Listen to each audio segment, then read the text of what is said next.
Welcome to Prodigy Educlasses. I am going to discuss the first chapter of class 10 Icse chemistry.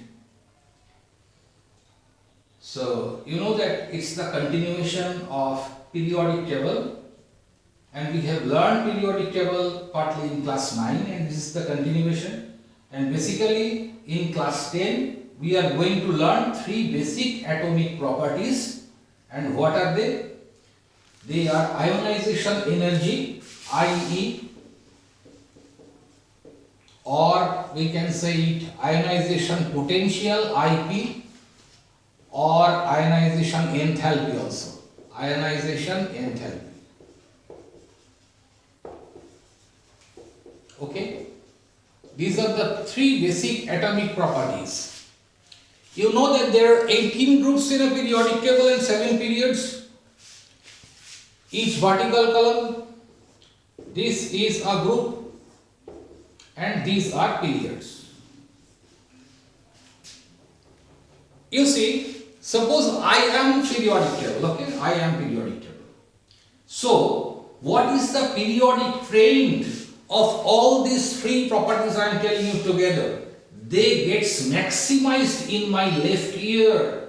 That means this is the left part of yours, the left hand side of yours. So from left to right it increases, because what it is saying just now that it gets maximized in my left ear. That means your right corner on the top. Okay. So how does it change? In this way and in this way. That means it increases from bottom to top and it increases from your left to right, from the left to right side of the periodic table. Okay. So this is the periodic trend. Now what are they? Ionization, or this is the first one. I forgot to tell you the rest two. The second one is electron affinity, and the third one is what? Third one is electronegativity.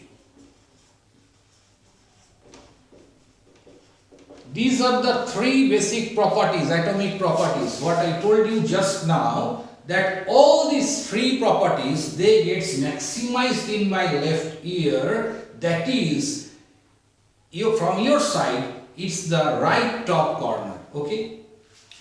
Now I am going to explain what is ionization energy.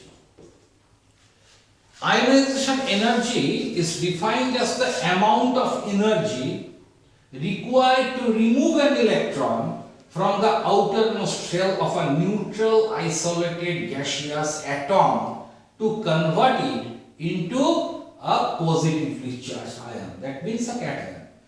When an electron is removed, naturally there are more protons in the atom, in the ion, because atom is electrically neutral. When electron is removed, then there are more protons with respect to the number of electrons, and naturally it becomes a cation. That means positively charged ion. Okay. Okay. So what I am saying, once again, ionization energy is what? It is the amount of energy required to remove an electron from the outermost shell of a neutral isolated gaseous atom to convert it into a positively charged ion or cation. Now you see that we have some confusion in atomic physics and chemistry, that when is the energy considered to be positive and when it is considered to be negative. Say for any kind of change, when energy is required from us, we need to provide energy. That energy is considered positive. And when energy is released by somebody, that means I get back energy from any process, say, then it is always negative. You see that ionization enthalpy, ionization energy is the energy required by the atom.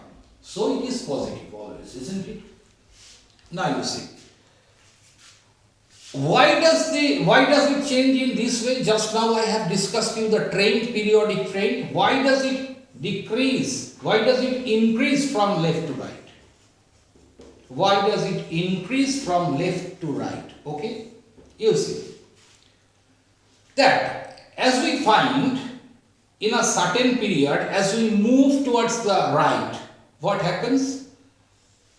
The atomic size gradually decreases, isn't it? So as the atomic size decreases,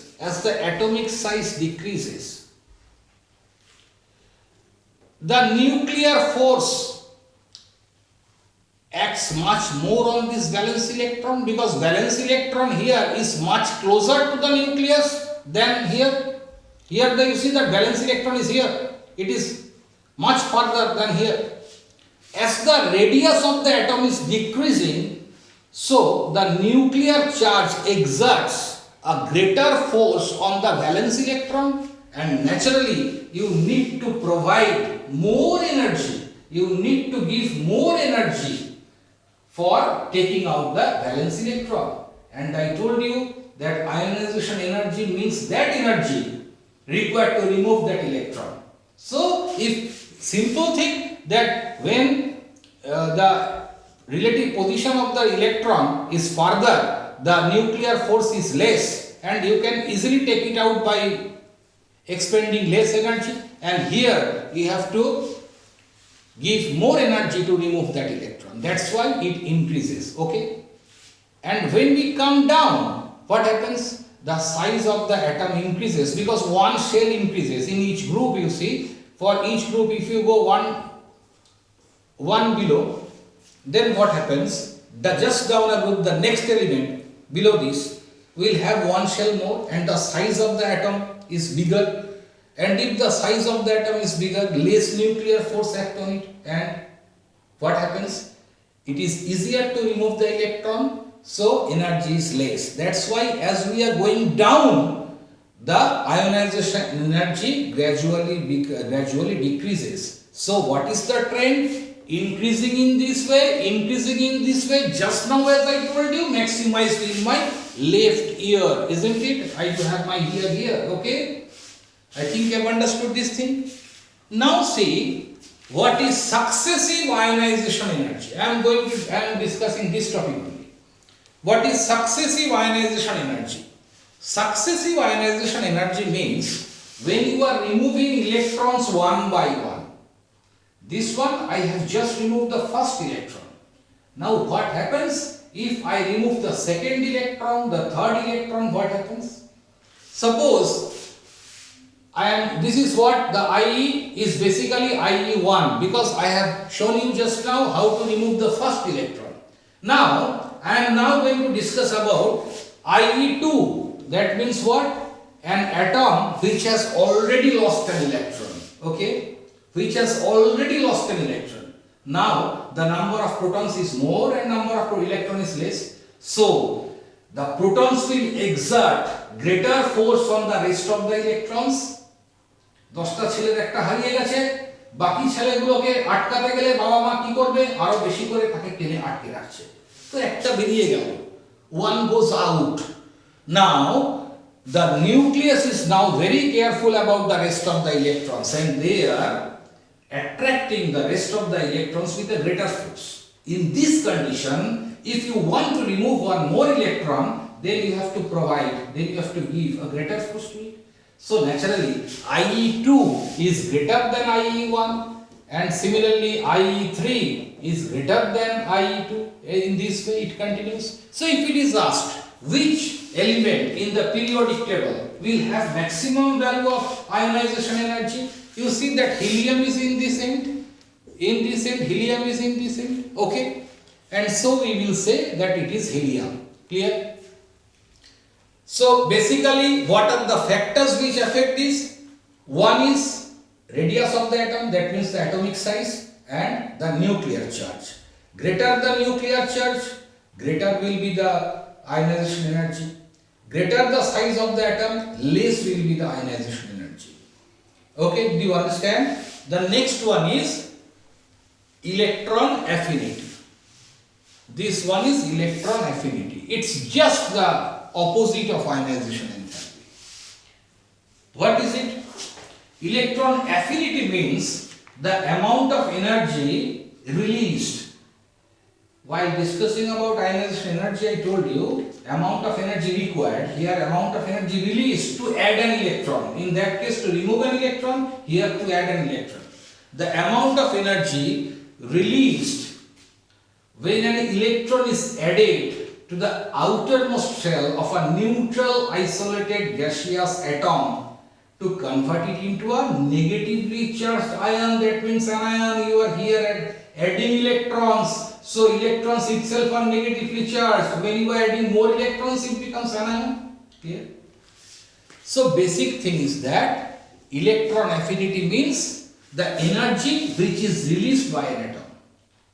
How does it release? You see that there is a neutral atom, and when you are adding electrons, the electrons always have some energy. The electrons itself lose that energy to become energyless. And when an electron becomes energyless, then only it will enter into the atom. If the electron itself has energy, it will always try to come out of the atom. It will always try to jump. Electrons electron cloud form. So to go back to the ground state, the electron needs to lose energy and then only it can enter into the shell. In this way, the energy lost by that electron comes out and this energy is released as electron affinity. So electron affinity, you see, it's negative. Electron affinity is negative. Why? Because just now I discussed with you that when energy is released, that energy is negative. When energy is required, that is positive. So electron affinity energy is released. Okay, clear? So it is negative. You see, for the second, it's for electron affinity, like ionization energy, electron affinity is also considered as EA1, EA2. EA2, that means what?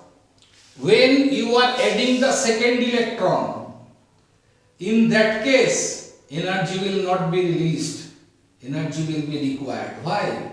Because you have already put an electron there and it is filled with electrons, with extra electron, it's already negative charge and you are trying to add one more negative charge to that. So it will repel and you have to overcome that force of repulsion. That means energy required, but the definition is energy released, so it is positive. The second EA2 is positive, EA1 is negative. And the electron affinity of all noble gases is considered to be 0. Why? Because they have no tendency to release energy when electron is added, because they are already stable with a stable electronic configuration. They already forms an octet, so they do not need an electron to be added. Even if you add electrons, they will show you no tendency to release energy. Okay, the electron will not enter and no energy will be released. So, I hope you have understood. Now the last one is electronegativity. Electronegativity means what? Electronegativity is the tendency. It is a measurement of a tendency. What tendency? Tendency of an atom to attract the shared pair of electron towards itself. Okay, you know that atoms in a molecule, they are made up with chemical bonds. They join together with chemical bonds, and in chemical bonds there are electron pairs for covalent bonds. These two atoms may not have equal strength to attract the shared pair of electrons towards itself. The one which has more ability to attract will have greater electronegativity. So electronegativity is defined as the measurement of tendency of an atom to attract the shared pair of electron towards itself. Okay?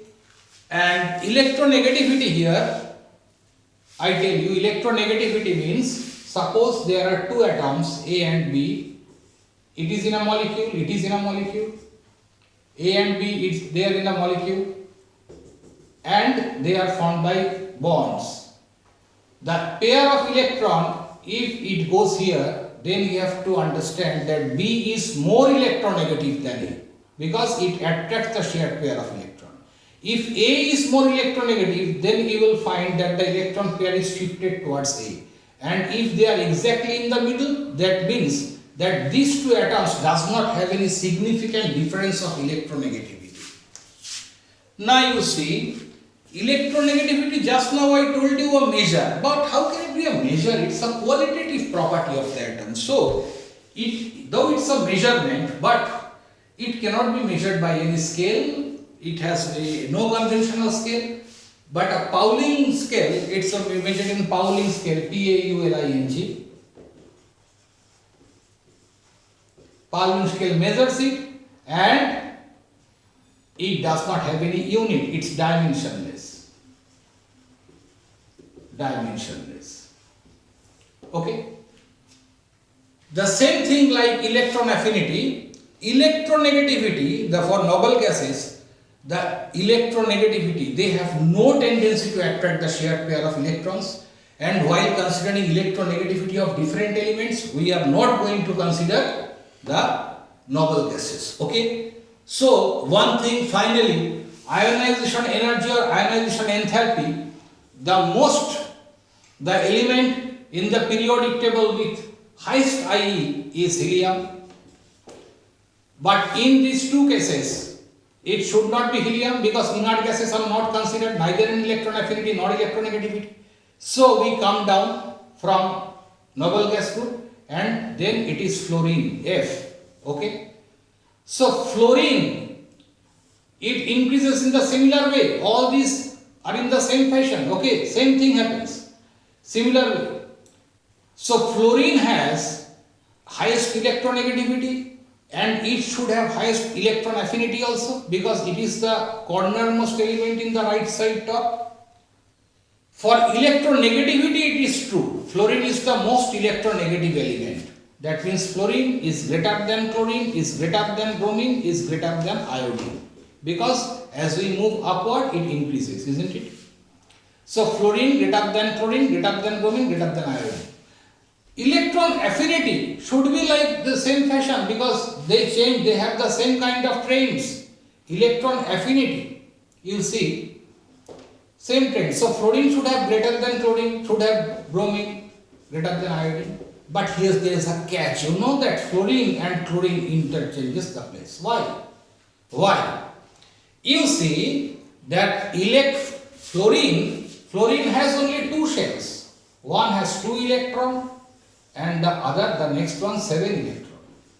And these 7 electrons, these 9 electrons are very crowded together in a small space. Whereas in chlorine, the space is little bigger because chlorine has 3 shells, isn't it? Here you see, if you want to put one additional electron here, no energy will be released because they will try to repel your electron. That's why fluorine has less electron affinity than chlorine. This is a very important question for your board. Okay. So, let me rectify. Chlorine, this is wrong. Chlorine greater than fluorine, greater than bromine, greater than iodine. Okay. So, now go on practicing, and the same thing that we have learnt in class 9, the periodic trend of oxides, nature of oxides, atomic radius and all others, acidic properties, as we have learnt in class 9, go on practicing. Okay, till then, bye.